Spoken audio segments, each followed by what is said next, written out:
Este material de apoyo ha sido creado con el fin de dar claridad a las respuestas de las preguntas 3 y 4 del trabajo individual de la unidad 1 para el curso de procesos químicos. La pregunta 3 y 4 es la explicación detallada del proceso de estudio que cada uno de los estudiantes está en este momento analizando. En la pregunta número 3 específicamente, usted debe identificar las operaciones unitarias que intervienen en el proceso de estudio y adicional dar su definición de forma general. Para ello es necesario que usted tenga claridad en la definición de las operaciones unitarias y en qué consiste este tema de estudio, teniendo en cuenta que lo venimos abordando desde la fase 1. Teniendo en cuenta que usted ya identificó las operaciones unitarias, voy a dar un ejemplo puntual. Por ejemplo, en el proceso que yo estoy estudiando, identifiqué en la pregunta número 3 dos operaciones unitarias. Una de ellas la maceración y la otra la molienda. Para ello entonces recurro a buscar la definición general de lo que es la maceración y la molienda con el fin de tener claridad en cómo opera o cómo esta operación unitaria se hace posible para yo después poderla entender en mi proceso específico. Entonces busco la definición general de la maceración y me dice que es un proceso de extracción sólido-líquido. El producto sólido posee una serie de compuestos solubles en el líquido exactamente, que son los que se pretenden extraer. Entonces, en general, ¿qué es la maceración? Es un proceso de extracción sólido-líquido. Esa es la definición general y yo aquí en ningún momento hablé de un proceso en específico, sino simplemente qué es una maceración. Ahora, otra operación unitaria que identifiqué en mi proceso es la molienda. Entonces busco qué es molienda de forma general. Es una operación unitaria que reduce el volumen promedio de las partículas de una muestra sólida. Y en este caso tampoco no traté de un proceso en específico, sino a nivel general, que es una molienda. Entonces en la pregunta 3 están las operaciones unitarias de su proceso, pero con una definición general. Ahora pasamos a la pregunta número 4 y es las operaciones unitarias que usted identificó, reportó y definió en la pregunta número 3 son las mismas que deben estar en la pregunta número 4, organizadas de forma lógica que me expliquen el proceso que yo estoy estudiando. Y adicional, ya no va a tener una definición general, sino que va a tener lo que ocurre en esa operación unitaria de acuerdo al proceso que usted está estudiando. ¿Para qué? Para que desde el principio hasta el final el proceso está dividido en operaciones unitarias y cada operación unitaria tiene una función que me permite llegar al producto de interés. ¿Cuál es el producto de interés? Pues dependiendo el proceso que yo escogí. Entonces, retomando el ejemplo, yo identifiqué la maceración y la molienda, donde di mis definiciones generales, y ahora ya las voy a enfocar en la pregunta número 4 en el proceso de estudio. Aquí lo estoy enfocando con la producción de la cerveza. Entonces, ¿qué debe ir en la maceración y en la molienda en la pregunta número 4 si estoy, por ejemplo, tratando la producción de la cerveza?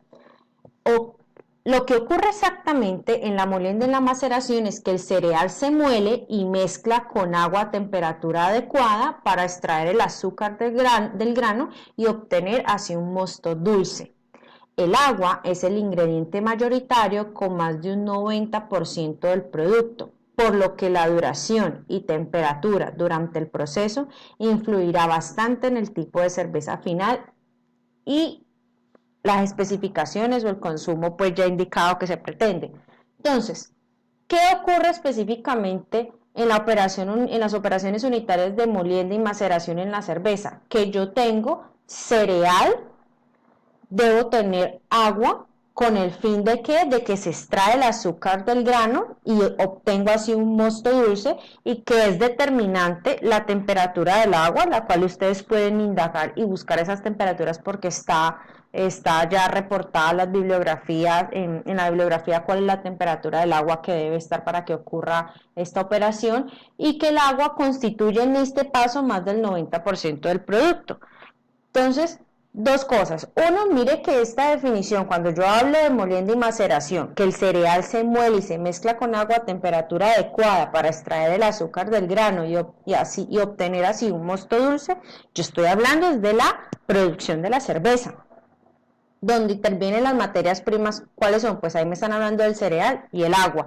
¿Qué variables debo estar controlando ahí? La temperatura, ¿cierto? Porque me está diciendo que debe estar a una temperatura indicada. Ahora, no hablé nada más. Es decir, con estas dos operaciones unitarias yo no expliqué el proceso de la producción de la cerveza, solamente las operaciones unitarias molienda y maceración, lo que ocurre exactamente.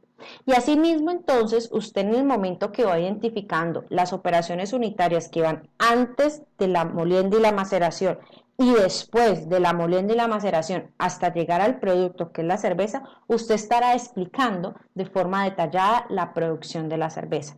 ¿Cómo es detallada? Por orden lógico, operación unitaria por operación unitaria. Ahora, hay operaciones unitarias que tienen mucho de la parte química. Esta es más que todo física, ¿cierto? Pero también otras que tienen la parte química, por lo tanto es necesario que se incluyan las reacciones como tal y se expliquen. Por ejemplo, cuando usted habla de la fermentación o de la saponificación, esas son operaciones unitarias que intervienen en la producción ya y que hay una reacción o unos cambios químicos, por lo tanto debe existir esa información ahí plasmada química que son las reacciones. Entonces no olvide, en el caso del proceso que usted le haya tocado, qué operaciones unitarias de las que usted ha identificado intervienen reacciones químicas para que las incluyan en la pregunta número 4, porque ya es referente a su proceso y su explicación es casi que individual porque es del proceso que usted estudia. Ahora, para el trabajo colaborativo, teniendo en cuenta que esta actividad está próxima a vencer, deben construir una presentación PowerPoint donde cada uno se va a responsabilizar de la elaboración de 3 diapositivas.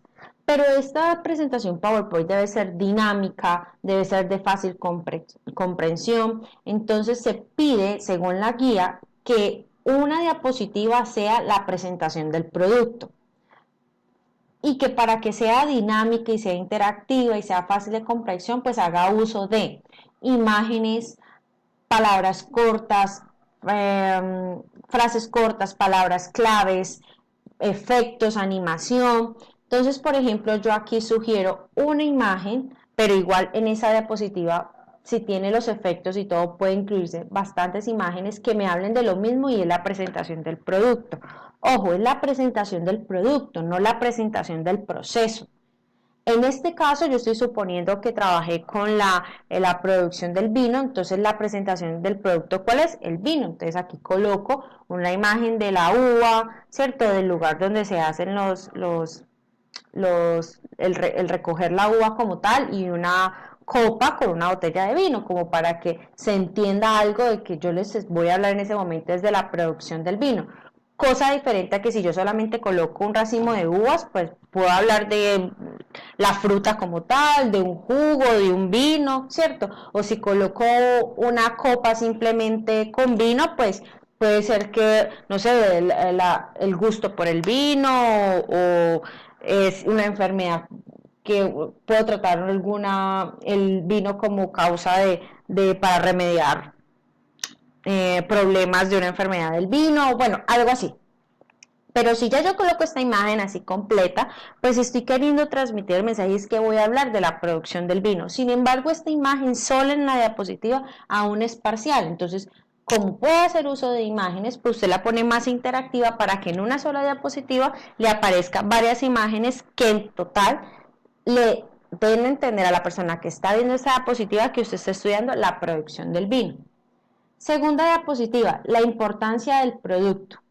Entonces mire cómo yo tengo esta imagen de la importancia del producto donde efectivamente muestro por qué es importante y en los países los que mayor producen vino. Entonces tengo el mapa y voy diciendo los mayores productores del vino en el mundo. Este es del 2016, usted debería tener una más reciente y asimismo tener otras imágenes que me hablen de lo mismo, pero ya es de la importancia del vino. Es decir, ¿por qué el vino fue uno de esos procesos que estaban en la guía? Porque tienen un impacto a nivel nacional, a nivel mundial, entonces colocar imágenes alusivas a ello. Ahora, por último, la diapositiva número 3, diagrama de flujo de proceso. Este sí yo lo elaboré de forma individual y aquí vuelvo y lo coloco, hago una captura de pantalla y lo pongo. ¿Por qué este sí va? Porque este diagrama de flujo de proceso, el hecho de que tenga imágenes, de que tenga una información corta, pues hace que la persona que lo lea le sea un poco más comprensible que si se pone a leer toda la pregunta número 3 y la pregunta 4, que es esa información súper técnica y elaborada de la producción del proceso que usted está estudiando. De esta forma, después usted elaborará unas conclusiones y unas referencias. Y ese es el trabajo final, es decir, el producto final, la elaboración o de la presentación PowerPoint. Bien dinámica, bien comprensible, bastantes efectos para que la presentación logre el impacto que es informar de la producción que usted está estudiando, pero de una forma mucho más amigable. Espero este material les sea de apoyo y puedan culminar de forma exitosa este trabajo colaborativo de la unidad 1. Gracias.